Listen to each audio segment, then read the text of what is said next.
29 शाबान को हिंदुस्तान से रवाना होकर निस्फ नहार से कबल सऊदीया पहुंच गया, तो अब क्या हुक्म है इस सिलसिले में। चुनांचे अगर कोई शख्स हिंदुस्तान से 29 शाबान को रवाना होकर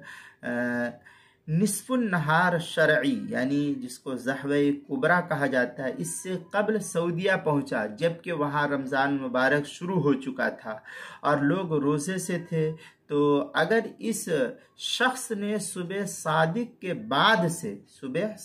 बाद से कोई रोज़े के ख़िलाफ़ अमल ना किया हो तो रोज़े की नियत करना उस पर इस सिलसिले में ज़रूरी होगा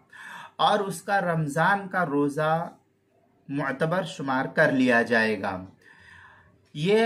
ये ऐसा ही है जैसे रमज़ान के चांद के सबूत की इत्तला दिन के निकलने के बाद मिले, तो जिन लोगों ने सुबह सादिक के बाद से कुछ खाया पिया ना हो तो उन पर रोज़े की नियत ज़रूरी होती है। ऐसे ही इस शख्स को जो हिंदुस्तान से चल करके या हिंदुस्तान से हवाई जहाज़ के ज़रिए सऊदी पहुंचा है तो उसका भी यही हुक्म है। चुनांचे दुर्र मुख्तार में है फ़इन ज़हर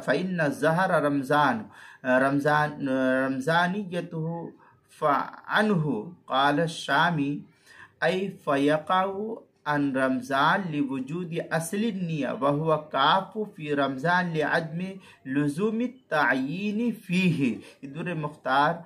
माशामी जो ज़करिया बुक डिपो देवबंद का हिंदी नुस्खा है उसकी तीसरी जिल्द सफ़ा 350, किताबुल मसाइल उसकी दूसरी जिल्द सफ़ा 132 और 133 पर इसको नकल किया गया है।